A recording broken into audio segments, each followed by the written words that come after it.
If I had $1 for every time I heard of a creative who wanted to pivot, my life would look quite different. Here's how it usually goes. You start your business from a passion, but along the way, an idea or an opportunity comes to you that feels bigger and better than the last. So before you know it, you're pivoting or diversifying and wondering if you've lost your mind. Maybe, but isn't that what makes the best creatives? Jokes aside, the branding messaging of the world encourages you to niche, focus, get specific, and that can leave multi-passionate creatives feeling like they're doing something wrong. Welcome to Being Boss, a podcast for creatives, business owners, and entrepreneurs who want to take control of their work and live life on their own terms. I'm your host, Emily Thompson. And from one multi-passionate creative to another, there's nothing wrong with you. You've just got to know how to work with what you've got, especially when what you've got is a lot. In today's episode, I wanted to talk with you about being a multi-passionate creative business owner. And to help me have this conversation to either fuel you on your journey ahead or maybe even talk you down from a couple of big ideas, I invited two multi-passionates along for the ride. You'll hear from Deanna Joy Spencer, a Being Boss community member who you'll hear us referring to as both Deanna and Joy throughout this episode, who's a multi-passionate educator, community builder, and content creator who believes having many passions is a gift, not a burden. Her mission is to rewrite the narrative around choosing one thing being the only path to success. Through her content, live workshops, and online community, Joy teaches multi-passionates how to make friends with focus, craft impactful personal brands, and live a life of creative abundance. P.S. She also designs and sells products, and I'm a proud owner of a couple of her shirts, which you'll love too if you're a creative, which I'd assume you are. You'll also learn from a seasoned career creative and multi-passionate Dana, a lifelong entrepreneur who believes in the power of storytelling and authentic personal branding. In 2009, Dana founded Kaye Publicity, Inc., a boutique PR company specializing in publishing and entertainment. Known for her innovative ideas and knowledge of current trends, she coaches her clients on how to identify and establish their unique personal brands. In 2016, Dana launched Murder and Mayhem in Chicago, a one-day conference dedicated to crime fiction with mystery author Lori Rader Day. In 2020, she co-founded Bouquet Stock Photography, a curated library of diverse and inclusive stock photos with Felton Kaiser. She is also the author of two books, Your Book, Your Brand, the step-by-step guide to launching your book and boosting your sales, and the Personal Brand Workbook, and serves on the advisory board of Propel PR. As a current member of the Being Boss C-Suite and Vacation and Mastermind alum, I've had the pleasure of spending years watching Dana grow and diversify on her entrepreneurial journey. And between her and Joy, you're in for quite the treat.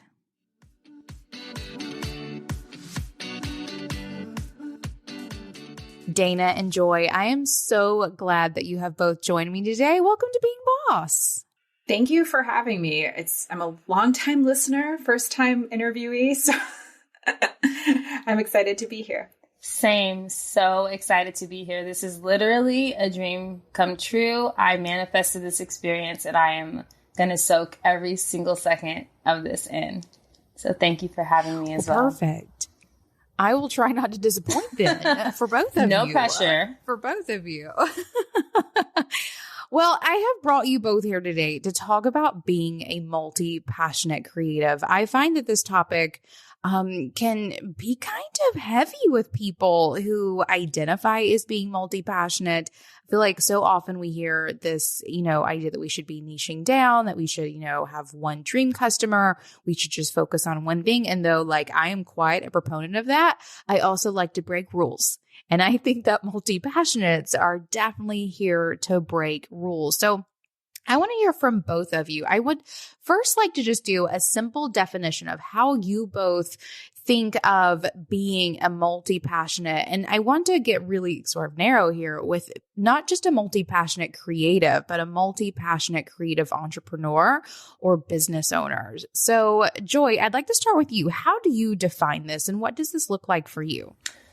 So when it comes to being multi-passionate, for me, the differentiation of someone who just has a lot of interests and maybe a lot of hobbies or a lot of creative outlets versus someone who is a true multi-passionate is that a multi-passionate creative almost feels burdened at times by their level of interest in various topics, because along with those interests, there's raw talent and a desire to share these gifts with the world at some point in some fashion.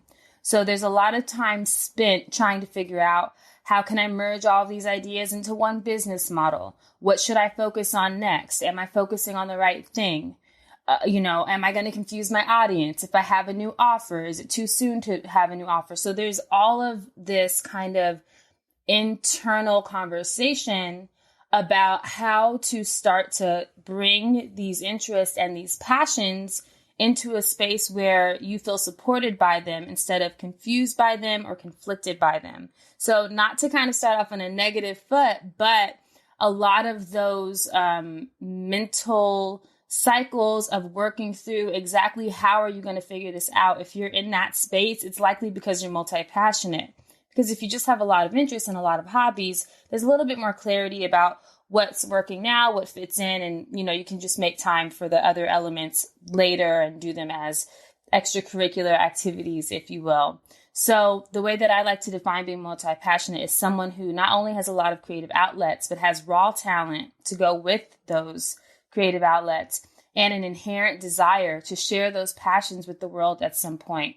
When it comes to being a multi-passionate creative business owner, it basically means that you are constantly coming up with new ideas, new things you want to implement in your business.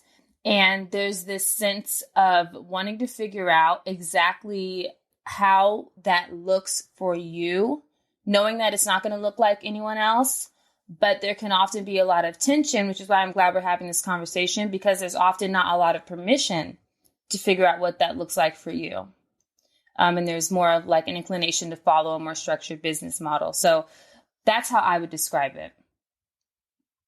I feel every bit of this, right? The whole time Dana's here, like shaking her head right now, right? And I feel like you have really nailed it on the head with the idea that it's not just you have all of these interests and hobbies, but there really is a mad skill in there that needs to come out and sort of manifest itself in whatever creation it is there to create. I resonate with that. And I love that you've made that distinction, that it's not just you can, because like I can tile a bathroom probably if I wanted to, but it is not a raw talent of mine to tile a bathroom. And so there is that really important distinction between just like general skill and like mad skills, basically. Dana, what about you? How do you define this? Well, what really resonated with me with what Deanna said is this idea of you are burdened by these ideas. Like, this is a burden. It's not just I have an idea for a business. That could be fun. It's like, if I don't start this business, something is missing. The world won't be right. And you get obsessed. And I think that's really for me personally key of, I have lots of ideas. My family calls me the peddler of pipe dreams. Because whenever we're at a dinner party or when we remember dinner parties? Remember we went to those things? Oh, I do. I dream about them. Good old days. People would say, I've always had this idea to do this.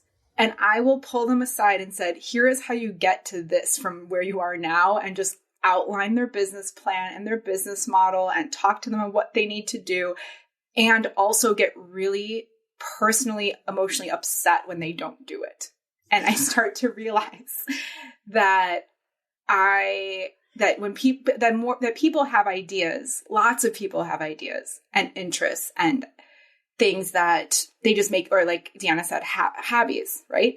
And so this idea that you are burdened by this thing that is not going to be in the world if you don't move forward with it, I think that's really what defines the multi-passionate entrepreneur. And so the skill that most of us need to have to stay sane and productive and launch great businesses is the filter of what is for me, what is for someone else, Can I do this in a different way? Has someone else already done it? Can I partner with them? Like, I don't necessarily have to start everything. And putting everything through that filter of what is really the idea that keeps nagging at me that won't go away, and why is it coming back? And putting everything through that filter is really what separates people from the successful multi-passionate entrepreneur and the person with shiny object syndrome that starts a bunch of stuff that they don't finish. Absolutely. I find that as a huge differentiation as well. And I use the same tactic. And Joy, I'd like to hear from you too as to what it is or how it is that you feel about that distinction, because I like raise your hand here if you're a multi-passionate creative. Like, this is why I've called you all here, right? We're all raising our hands. I use this sort of tactic too of like, I know I have a million ideas, and I'm like you, Dana, I'm like soaking up everyone else's and business modeling them out, and also feeling all the feels when they don't. Like, what do you mean you're not going to do it? I just told you exactly what you need to do. Anyway, I try not to go down that rabbit hole too terribly often. But for me, it is that test of, if I let it go, will it come back? And will it continue nagging at me and nagging at me and nagging at me until I finally take the step? I experienced that very much so with Almanac. That's why I started Almanac. For years, I had this desire to start a product business. And I was like, God, that's awful. Why would I want to do that? Except it was a calling I had, and had the mad skills for it, and it kept showing up for me over and over again. And here's another little test for me as well, because it's not just, does the idea show up time and time again, but does it evolve? Like, does it evolve into being more and more real every time? If it's the same idea over and over, it's probably just a weird little obsession or like weird habit that's caught itself in my brain. But if I see it growing, if I see the idea growing over and over and it becomes more and more real, I know that I am even. Joy, you talking about manifesting a minute ago. I know I'm manifesting it into existence. Like, I know it is my path and I'm going to do it. So I feel like both of you have just uncovered so many little tells of how to tell if you are a multi-passionate creative entrepreneur or business owner, or just someone with some hobbies. It's also when it shows up, like when the idea shows up. What's going on in your other businesses to make this show up? So my wife works in corporate. Her job is not always super rewarding and fulfilling. And I laugh because I know how well her corporate job is going to what she says she actually wants to do with her life. So she'll come home and say, I think I want to go to business school, or I think I want to buy this coffee shop, or I want to do this. And I ask, how's work going? And it's clear that something's not happening there, and she's seeking. So if I'm getting ideas for other businesses or other things when my foundational businesses are not doing well, or there's some transition or something I'm not happy with, that's a grass is greener situation. So I also think about, when these ideas are coming to me, what else is going on in my life and in my business. So I know with the pandemic, lots of people got some new ideas because all of a sudden their life was turned upside down.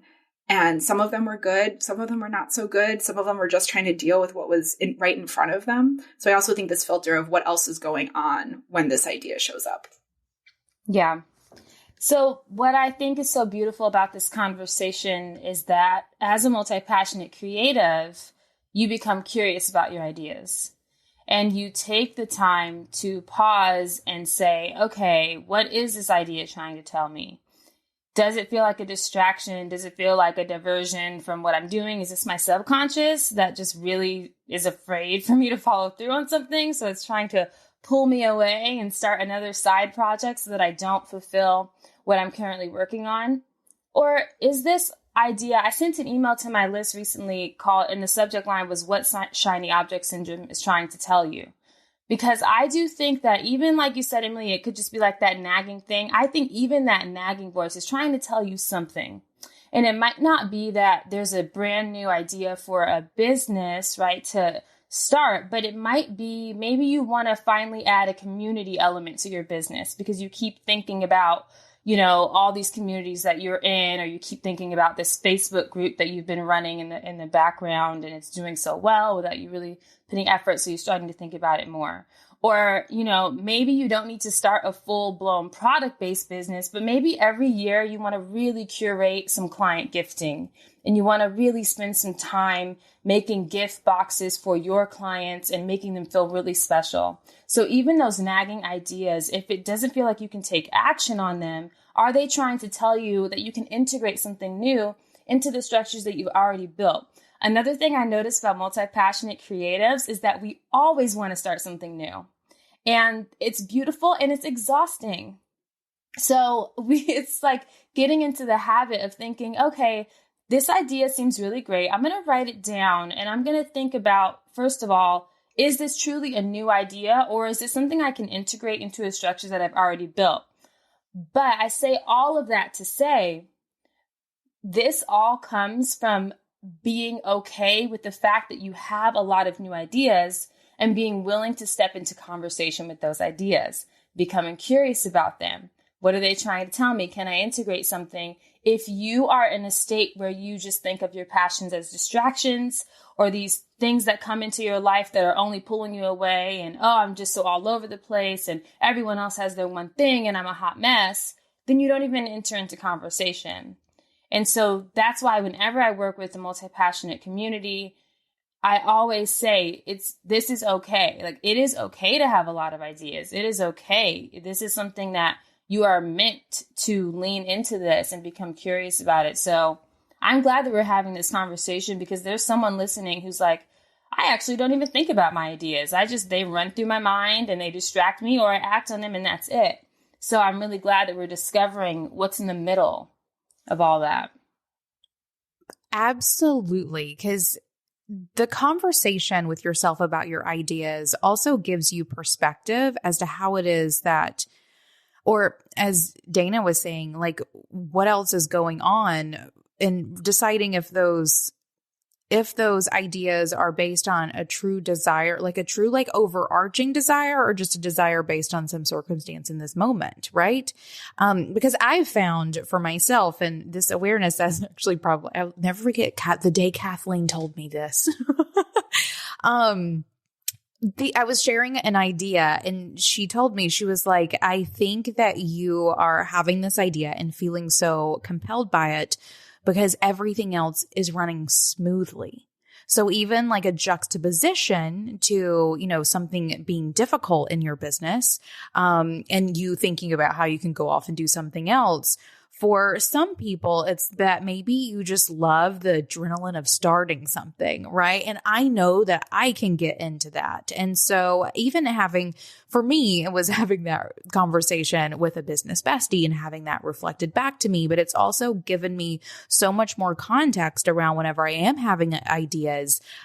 What is happening? What is the conversation? What are the circumstances?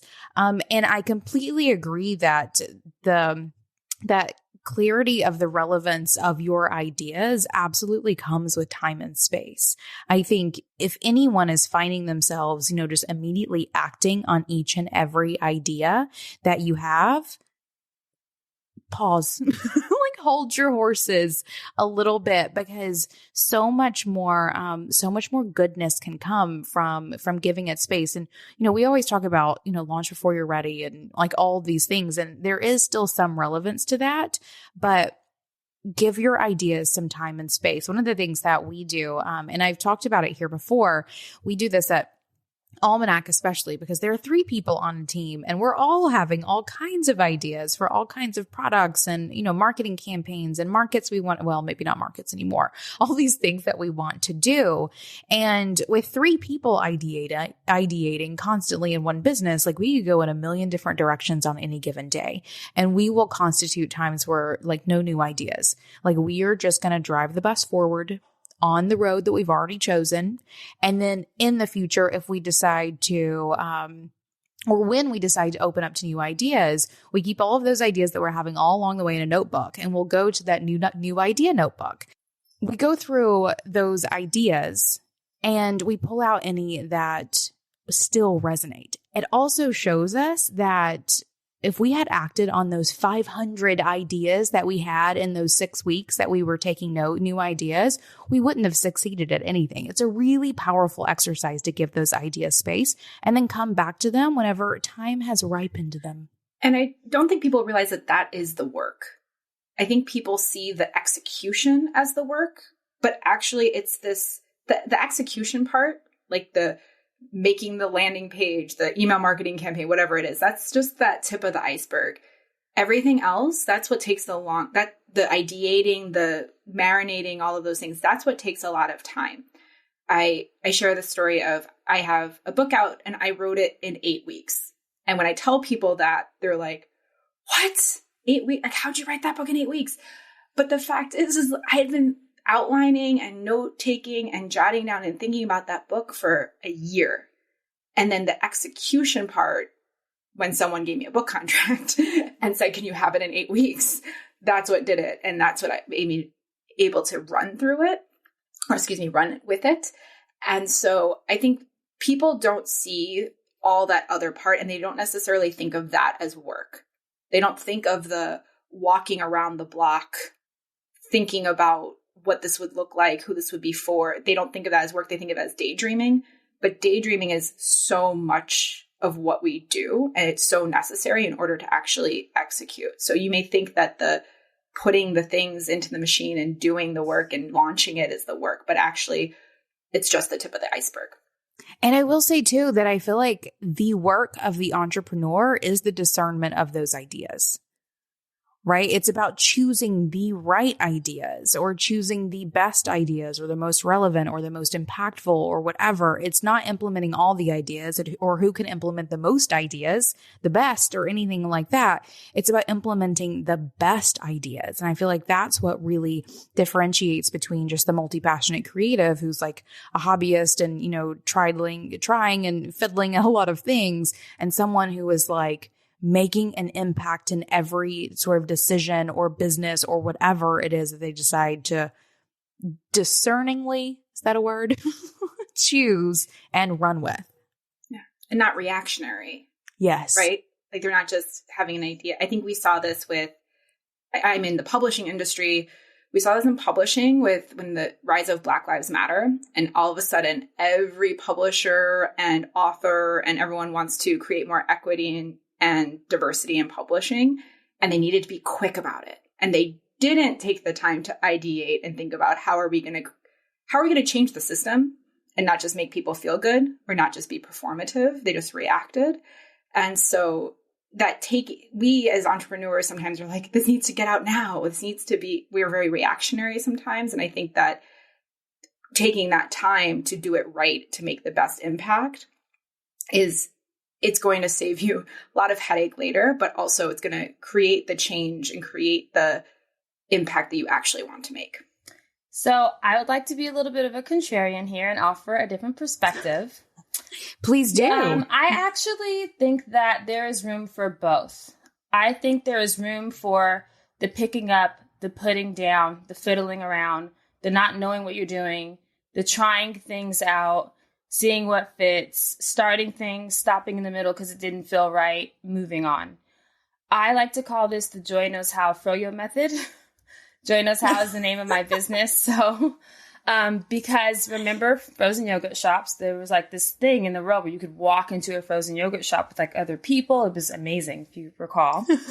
And the first thing you do when you go into a froyo shop is you grab your little taster cup. Most people do not charge into the frozen yogurt shop, grab a big cup, go straight to their flavor, fill it up, go to the register and walk out. Because a part of the experience of being there is you have this little taster cup, you're trying different flavors, you're trying combinations, you're seeing like, oh, this tastes really good, but okay, after a minute, like I know I couldn't eat a whole bowl of this. Or this tastes really good, but it has a weird aftertaste. Or this tastes really good, but I should pair it with something else to offset the tangy flavor or whatever. And then you just kind of intuitively know, okay, I got it. I'm ready for my big cup. And then you go and you grab your big cup. And even in that cup, usually it's a combination of a couple things to make your special froyo. And then you go to the toppings, and that's like your brand voice and like, you know, your personal branding and the parts of yourself that you're putting into your business. So I just fear that someone listening to this who isn't maybe at the stage where they're really clear on what they want to do and they have it figured out, might listen and be a little bit discouraged and go like, oh, am I doing something wrong because I'm still like playing with all these ideas? No, that's not wrong. But there's like an awareness of, okay, I'm in little cup phase right now. Right now, for the next 3 months, I'm just going to allow myself to pick things up, put things down, try things out. For the next 6 months, for the next year, everyone's experience is different, whatever that looks like. It can be helpful to put a time frame on it so you don't stay in that phase, so that you do move forward. But it's okay to be there. There's nothing wrong with that inherently. It becomes wrong if you judge it and you feel like you should be in a different space. And that is something from coaching multi-passionates, having my own community full of multi-passionate creatives, not being okay with where you are in the journey is a huge part of our experience. And it's really unfortunate because we miss out on so much of the learning and the becoming and the understanding who we are as multi-passionates. And being a multi-passionate creative is a noun and not a verb, right? So I could have one offer, a very clear business model, and still be a multi-passionate creative. And even though my business might be very focused, but arriving to that focus point looks different for everyone and can take time. So I just want to make sure that anyone listening is hearing both sides and knowing that if you're in a state or a stage rather where you're picking things up, putting things down, maybe even getting frustrated with yourself because you're not sticking with anything, you may not have found your big cup moment. You may not have found that combination of flavors that truly speaks to you. And that's fine. That's fine. But, you know, it's recognizing that there are different phases and not everyone's going to come out the gate having that clarity. And that's okay too. So I just want to offer that perspective as well. How do you coach? I'm curious. How do you coach people who are in that phase for too long, or maybe not for I wouldn't say not for the right reasons, but sometimes that phase of trial and error and testing things is comfortable before actually having to make the leap. I'm curious of how you coach people through that. Yeah. So if someone feels kind of stuck in that phase, like they're just trying things out and not committing, then it's kind of like, okay, let's stop and think about what is your why? What is it that you're passionate about? What are the values that are attached to each of these ideas that you've been trying? So what I notice and an actual exercise that I'll do is say, okay, what I want you to do is take all of your passions and write them down. Because a lot of people don't even do that because they're not allowing themselves to even accept that they have all of these passions. So first of all, name it. Write them all down. And then as you write them down, I want you to smile while you write. I don't know. It's like a brain hack. It's like, oh, this is okay. And so smile as you write them down. Start to be okay with this. Start to love that this is a part of who you are, that you have all these passions. Then it's looking at each of these passions. Emily, you'll love this. And attaching a value to each one. There are no empty interests because again, we're not talking about hobbyists. We're talking about multi-passionate creatives, right? So there are no empty passions. There's some kind of value that's attached to each of these ideas, each of these passions, each of these things that you've maybe picked up or put down. So don't look at the surface layer. Let's go one layer deeper and look at what values are attached to those passions. So if you look through every single idea you have and each one of them is like, wow, in every single idea, I'm helping someone get to the next step, or I'm connecting people, or I'm sourcing something that someone else couldn't find on their own, whatever that is.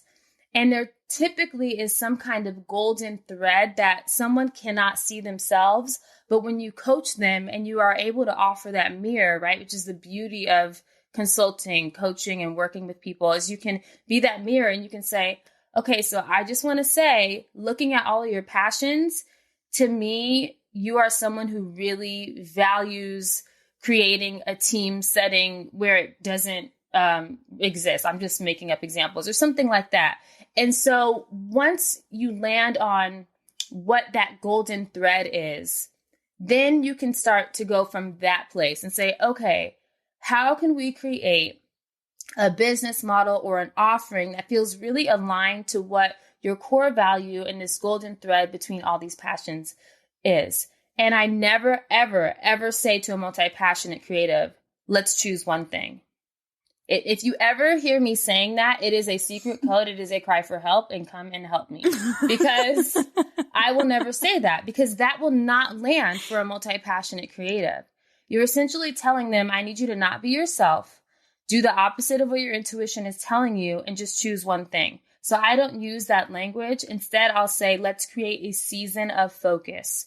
For the next 90 days, we're going to be in a season of focus where we're going to put together these elements and see what this looks like for you in a business. Seasons change. It feels a lot less daunting, right? It feels less finite. It feels more moldable, more shapeable. So seasons of focus, which I typically like to say is a 90-day container, right? And it's kind of like what Emily said, no new ideas. For that season of focus, there are no new ideas. We're dedicated to this. We created this together. It links to your values. I honor you as a multi-passionate creative. For the next 90 days, let's create a 90-day container, a season of focus, and really bring this idea forward. And when you go through that process and it's more holistic, the chances of a multi-passionate creative going with you and going through that and maybe being finally ready to move forward and stick with something a little bit longer are a lot more likely. So that's how I approach it and what I've done for myself. Our friends at FreshBooks know that you are busy, and a boss is always looking to optimize and better manage your time. A business tool that includes things like easy-use automations to help you spend less time invoicing, expensing, and tracking projects. FreshBooks is there to help you save some time for doing the creative work that you find most fulfilling. FreshBooks is packed with features to help you manage your always valuable time. Send automatic late payment reminders on invoices, create recurring invoices, and if you want to get fancy, use subscriptions for hands-off billing. It's ridiculously easy to set up and use. Join FreshBooks today and get 50% off your first 3 months. Just go to freshbooks.com/beingboss and enter Being Boss in the How Did You Hear About Us section. I like that too. And I especially love this froyo thing. I also, in that moment, I wanted to see what like all of our like ideal froyo scenario would be. I was laughing because I'm the person who gets the same thing every time and doesn't taste the cup and just goes right in. I bet. And just knows what she wants. That makes sense to me. And what I really love here, though, and what I feel like you've illustrated even through what you just spoke about, is this idea that you can, it's twofold. I'm like forming this as I'm saying it.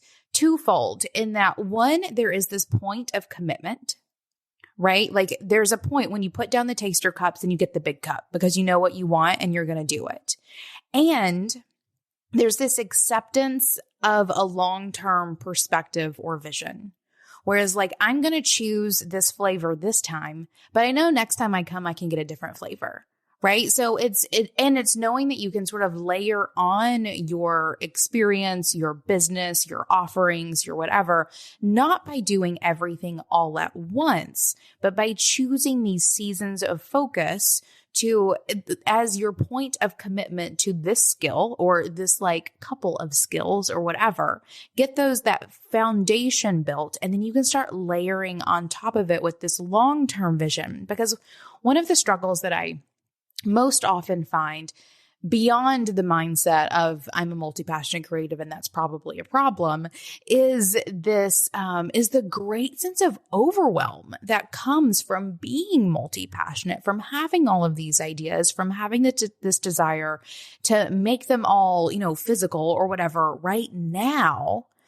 But that doesn't leave open that perspective for that long-term vision or implementation to layer on. Because whenever I even think, and I'd love to hear your experience too, Dana, around this, whenever I look at my job and career now, I have finally 10, 12 years later created a job for myself that really does hit on all of those passions, right? But it took a decade. It took a decade to build all of the pieces of the puzzle that has me working in a scenario where no 2 days look the same, where, one day I'm art directing a photo shoot and the next day I'm planning out content for creative business owners, right? Like where I have the ability to really show up and fill each of my multi-passionate cups. But it was a long-term build that allowed me to get here. And Dana, I'd love to know from you too, like what has been your experience? Because I think you've had a pretty similar timeline and trajectory.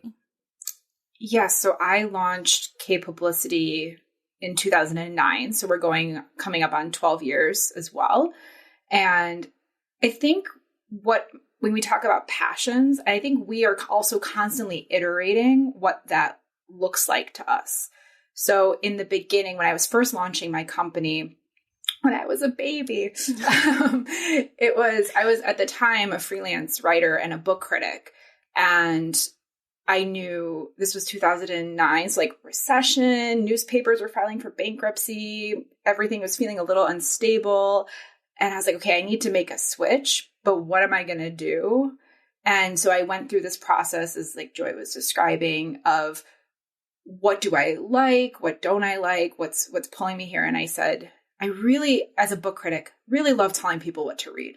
Like really love matching people with books.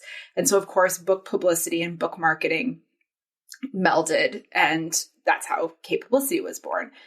And then as I grew and I started meeting other small business owners, other freelancers, I was like, wow, I really like telling people how to run their business. And so then comes into, business coaching or peer masterminds, things like that. And then now that has now manifested into, I serve on the advisory board of a company. So I receive equity in exchange for me telling them how to improve their products. So like, this is a dream scenario for me. And so other than my wife will tell you, I love telling people what to do, but because that's kind of the umbrella passion. If we honestly look at this thread of telling other people what to do, and not actually doing the work, because the work isn't necessarily my first love. The details, it's good enough person, or done is better than perfect person. Whereas the team I work with is way more detail oriented than I am. And so what's really great about that is I can have this one overarching passion and it can manifest in different ways, but it does take a long time to really iterate. What do I really like? And what's that nugget that's really pulling me? And it can take different forms, but there tends to be some sort of overlying, umbrella passion that shows up in each of these different businesses. For sure. Then I would love to hear from both of you then. Like, how do you deal with the overwhelm of like all of all the ideas, all of the things? And I think we shared a couple, no new ideas, like having seasons of focus. But whenever it comes from maybe even those really early phases to even like 10, 12 years into it, like we have a couple businesses under our belt, like still have ideas. They don't turn off at 3 businesses. That's not how it works. How do you deal with the overwhelm, or otherwise just like get it all done? And Dana, I'll start with you on this one. So, Deanna, I'm going to call Deanna Joy. It's like now interchangeable in my mind because of the Joy frozen yogurt, Joy Froyo analogy. So for me, I firmly believe that to have multiple successful businesses, they cannot be all in the same phase. Like I think they can't all be in a growth phase. For the Being Boss Book Club, we're reading Fix This Next with Maslow's The Business Hierarchy of Needs. They should not all be in the same phase. So that's one key area that I think leads to burnout. If you're in a growth stage of all your businesses, or you're in the sales hierarchy, or the profit hierarchy, or the organizational hierarchy, whatever it is, if you're trying to increase profits, build a team with multiple businesses, that's just going to lead to burnout. So each of my I will say, let's talk about the two companies, Kaye Publicity and Bouquet Stock Photography. Bouquet is in its infancy. We launched, as of this recording, 2 weeks ago.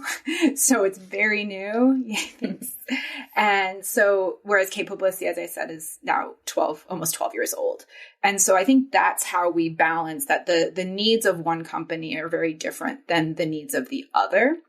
And then I also there's this really handy thing called the CEO Date Kit that I love use. it, Dana. I love it. I think it's available at beingboss.club. It is. /CEO. But there's two sheets that I have. I'm looking over at my bulletin board. There's two sheets of that I have on my bulletin board. One is the year of intention and having intentions for each month. And if possible, having the same intention for all your businesses, even though they're at different stages, showing up and how it manifests. Because, for example, if my focus for this month is connect. And so if that's my focus for all my businesses, then I can create this ecosystem. If I'm connecting with people, I can talk about both the businesses at once. I can try to combine customer bases. It's all this ecosystem. And then the other one is the marketing and revenue sheet with the block. So I see every month, these are my main focuses. And there's so many other things that come my way, like, new clients or publicity opportunities or marketing opportunities. And if it's not in my focus, I can filter that out in that same way that we filter out the no new ideas thing. So I try to create a focus for all of my businesses so that I can just streamline things and say, nope, this isn't the time to do that. This isn't the right time for that. And that's how actually things progress. I think it was in our mastermind group that I said, what would it look like if Bouquet was my full-time job? Because at the moment, Kaye Publicity pays the bills and I have a payroll to make and there's all these other things. So it's easy to just coast on that and do Bouquet as a side hustle. But if Bouquet was my full-time job, I'd be showing up differently. And it was when I decided to show up as if it were my full-time job that bigger things started happening. Ooh, that's a good one. It is that there is a shift that has to happen there, right? Like whenever you are juggling multiple things, I mean, your focus can really only be in one place at a time. And you have to sometimes mindfully switch that focus from one thing to the next. Things don't just take care of themselves. You have to do it yourself. And I also love that you're saying that you use CEO Date Kit in this way. Because I do the same thing. And I do find that it is just as helpful for a business that is 2 weeks old as it is for a business that is 12 years old. And so the fact that you're using it in that way and have it pinned up on your wall makes me very happy. So thank you very much for giving me some warm fuzzies. Joy, I would love to hear from you. What is your advice for dealing with the overwhelm of ideas or otherwise actually implementing all the ideas and getting it all done? Yeah, this is such a valuable space for me to be in because I'm a baby boss. I started my blog in 2017 and it was just a blog. It was like, all right, I'm multi-passionate. I have a lot to say about a lot of different topics. Don't really know what that means, but I'm going to give myself one place to do it. And that was where it all started. I was like, let me just start a blog. At least I can just dump myself onto the internet and see where it goes, where it leads me. And it kind of snowballed into a business as I started writing about the multi-passionate experience and started getting all of these emails from people like in tears who had never heard anyone saying these things. And I was like, oh, okay, let's keep talking about this. Let's see if anyone wants to work with me one-on-one. Let's see what this looks like. And I have actually kind of been in my little cup phase for a time. I did coaching one-on-one work, then that stopped feeling aligned, so I stopped doing that. Then I launched a Facebook community, all the while kind of seeing what it would look like to start to monetize content by creating a membership and then having the membership feel really weird and disconnected because it didn't have a community attached. And then launching an apparel shop for fun, like, oh, you know what? I have some ideas that would go great on t-shirts. And launching that for fun, kind of having that be in the background. and not really having a clear idea of what my business structure would be. I actually think I'm still in a state where I am figuring out, how do I build a sustainable and energetically sustainable business? So I am working a support job as a way to allow myself some of the freedom to truly figure out what an energetically sustainable business looks like for me without having to make any sacrifices to bring in cash, because I have cash coming from somewhere else. So that's a choice that I've made. It's something I would love to transition out of when the time is right. So it's interesting for me to listen in on you, Emily, and you, Dana, because you are bringing this experience and this like very grounded energy of speaking about years and years. And I'm just like sitting here like, ooh, interesting. You know, I wonder what that's going to feel like one day, because I do feel that I'm very much in the beginning of all of this. But that's a great thing for your listeners, right? Because I'm in the trenches right now. And you guys are a little bit more like on the mountaintop, if you will, and you can look back. We've chosen multiple big cups of froyo at this point. Like we've tasted it all. Now we are sitting in front of us with multiple big cups and a lot to eat. Yeah. And I'm like, okay, this big cup is better than my last big cup. All right, I'm getting somewhere. But what I will say, what I've learned so far from being in the trenches, if you will, or just being in the froyo shop, like you guys are like outside on the bench. I'm like in the shop still. Great analogy.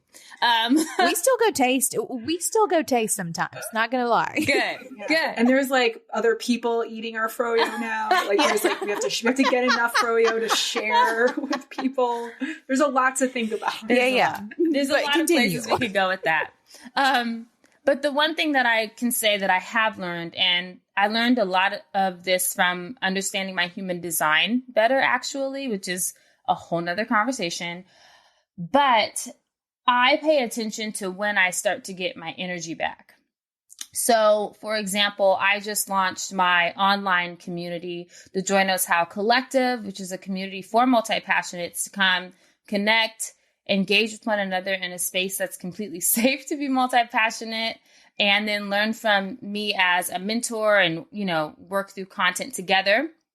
And I have a lot of other ideas of things that I want to do. I want to build out a small group coaching. I want to create a course. I want to do all these things. And I had to stop and say to myself, I haven't gotten that energy back yet. The collective is a month old at this time when we're recording this. So I literally wrote a Post-it, not a Post-it, but like a piece of paper. I got a piece of printer paper and I created a kind of like a jumbo checklist. And it literally says, make your bed every day, go for a walk every day, enjoy your morning coffee, maintain the collective, use Instagram and email to market, save up some money, move out to your new apartment. And it's just, that's on my wall. And it's like, that's it. That's it. That is it right now. And every single day I walk by and I go, oh shit, let me go make my bed. And I go, okay, I went on my walk. Okay, I'm maintaining the collective. All right, I posted on Instagram and I sent an email this week. I'm saving money. I'm looking at apartments because I'm about to move. So I just think that it's about having a very honest conversation with yourself about where you are in your life and asking yourself the question, do I have the energy, or is there room for this? Is there space for this? And like you said, having an idea notebook, writing things down, and understanding again that being multi-passionate is a noun, not a verb. So not choosing not to do something right now that maybe didn't make it on your checklist, or isn't in your focus of the month, doesn't make you not multi-passionate. That's what's helping me right now as I figure out what all this looks like, as I figure out how to build a self-sustaining and energetically sustainable business model, meaning once I'm in a space where I have content going out in the collective, my community manager needs a little bit less hand holding, everything's running a little bit more smoothly, I'll get some energy back. Then I can look into, okay, I think it's time to start doing consulting again. Or, okay, I think it's time to do a small group coaching experience again. But until I feel really grounded and I have that energy back, I won't do it. And I've learned that the hard way, because there's been many times where I didn't wait until I had the energy and I just did it because it felt so exciting and shiny. And it's extremely exhausting and discouraging because it's not sustainable. What I love about that is this, you have like these non-negotiables. And I feel like there's this, you're protecting yourself from your future self. Because I think we all drop into this tendency of, okay, I can just power through this for a week. I can just grind this out. I can just hustle this out. But when you have these non-negotiables, like I think Emily, you don't do an alarm clock, right? Is that I do one of your not. things? Correct. Yeah. So it's like those sorts of things where I will do this. And if things are required that you're not going to get your coffee, that you're not going to make your bed that day, that you're not going to do this, then it's not on the checklist and you have to, you just can't do it. And so I think keeping that in mind of where your boundaries are, and sure, those are energetic, meaning they could change. So at the height of the pandemic, my boundaries was no more than 20 hours a week because I am homeschooling a small child and dealing with everyone in the house. And now that he's, for the time being, back in school, now I'm like, okay, I could do 25 to 30 hours, but I will still have breakfast with him. I will still have dinner with the family. I'm still not going to work at night. All of those things, those are my boundaries. And so I think that as you add more to your plate with all these different projects, you have to think about, what am I taking off? What's being sacrificed? And if it's your personal well-being and your health, you're going to start resenting these other projects. We've been talking in the C-suite, Dana, a lot lately about how when you say yes to something, you're saying no to something else.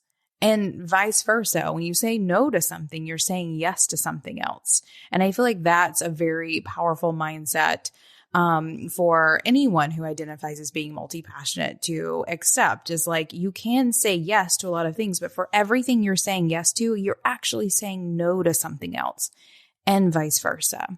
I also want to plug in my, one of my very tactical things that I do. And that is, I use time blocking in order to work on both businesses. So I have Being Boss and I have Almanac. And I even just like went and scrolled through. I also track my time obsessively because that's what you do when you're paying attention to how you're spending your time. And my days are, almost every single day is about 2/3 Being Boss and 1/3 Almanac. And I usually come in and hit Being Boss first to get all the things done. And then I spend the evening on Almanac. Sometimes they'll switch and it'll be Almanac first and the other way around, but I'm not hopping between two things consistently. Like I have one chunk of time where I'm focusing on one and then one chunk of time where I'm focusing on the other. And that really allows me to get a lot of things done in any given week for both businesses. Okay, it's time to start wrapping up, but I do want to do a little quick fire. I want you both to think of one pro and one con that you can identify as within your experience of being a multi-passionate creative. So one pro and one con. Joy, I'll get you to go first. Sure. One pro I would say is being an inherently inclusive thinker. I hope that makes sense, but multi-passionate creatives tend to be very inclusive. So we are thinking less about the black and the white and this will work and this won't. And we're thinking more about the possibilities of all the gradient colors in between. And we're thinking about, is there a way that these can talk to each other? Is there a way that I can connect this? Do I know someone, like you said, Dana, do I know someone already doing this? There's these questions and there's this curiosity that I really, really love and value and see in all the multi-passionates that I meet. It's that inclusive thinking and that curiosity. So that's definitely a pro. A con, I will say, is entrepreneurship in itself is not linear. But multi-passionate entrepreneurship can feel like a shit show. And Fact. Right? Fact. Like for real. And a con is it can be really hard to be okay with where you are in your journey, especially if you're in the figuring it out or you're in the like, oh my gosh, I don't want to do this anymore. Again, I thought I figured this out last time. There can be a lot of just it can be painful at times trying to sort through what feels correct, what feels incorrect, and moving with confidence when we live in a society that truly does favor the specialist, and truly does kind of put on a pedestal anyone who can niche down as far as humanly possible, like out of the womb. So that would be my answer. Yeah. I resonate with both of those 100%. Dana, what about you?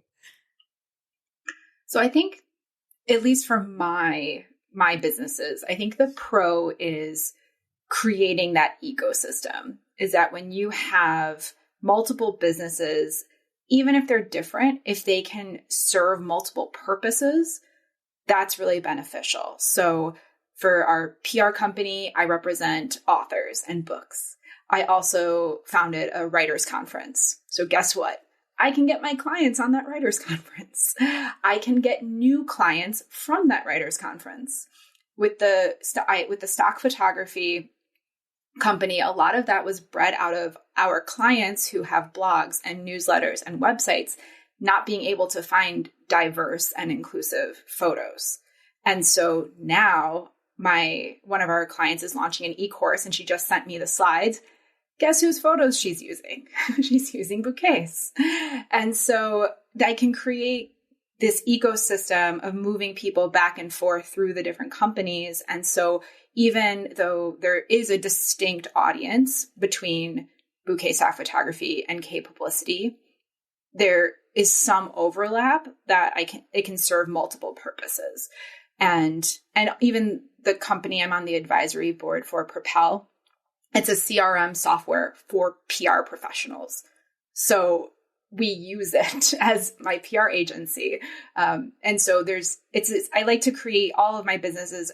I like to think of how it falls within the ecosystem, because there's been other ideas for companies and for things that, like, even I had told Emily we were thinking of buying a bookstore, which is nuts.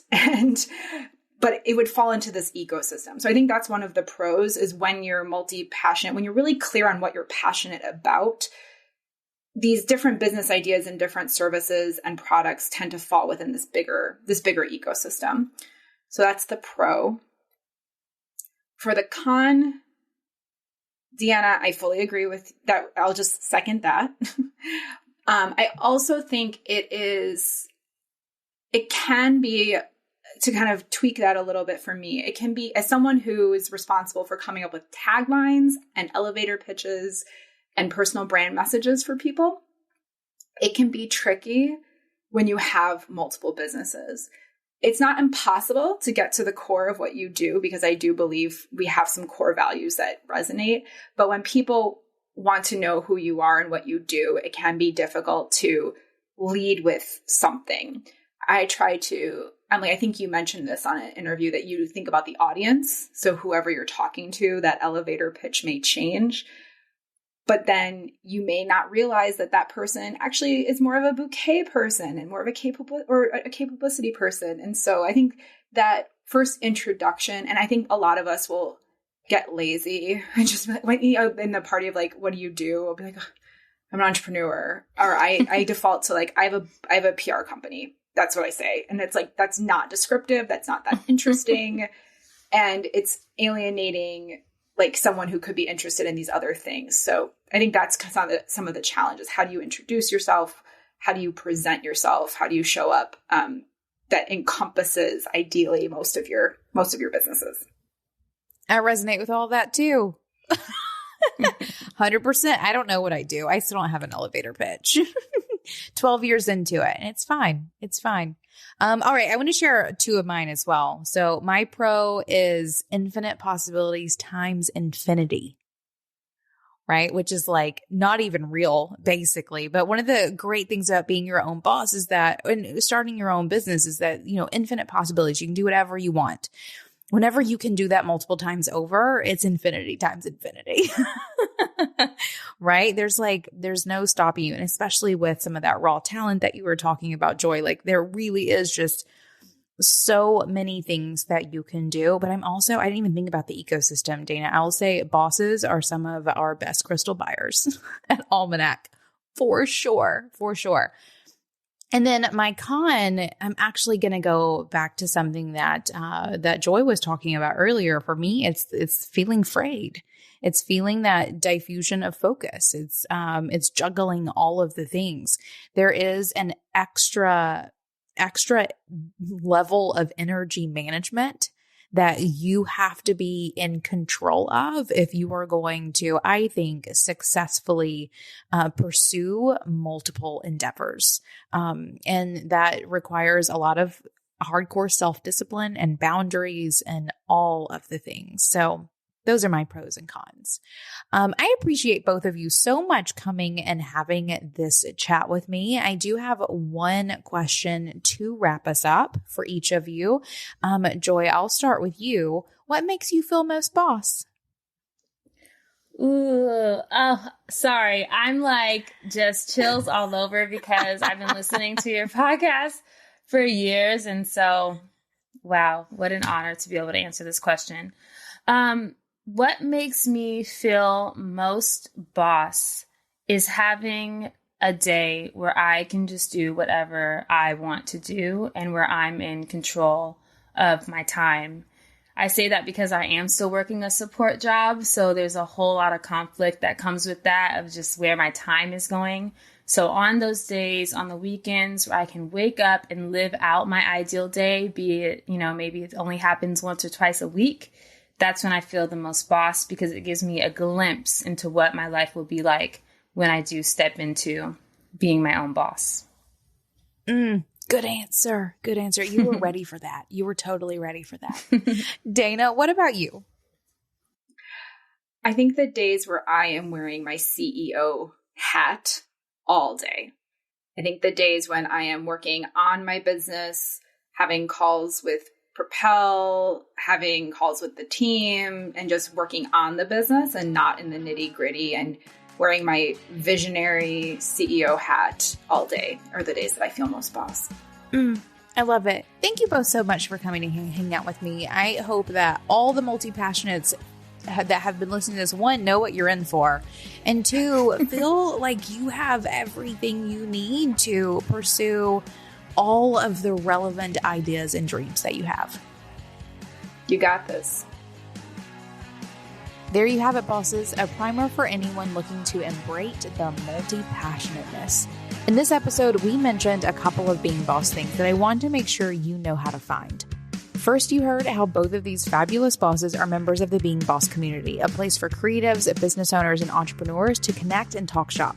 You also heard reference to the C-Suite, an exclusive group within the community offering peer masterminding to bosses making six figures in their business or businesses. And you heard about CEO Day Kit, a collection of tools bundled together to help you plan 12 months of your business in just one day, and like Dana, will help you stay on track along the way. And if you want to learn more about time blocking, we have some free time management training to help you learn the basics of time blocking. You can find links to all of this and more on the show notes at www.beingboss.club. And until next time, do the work, be boss. Yeah.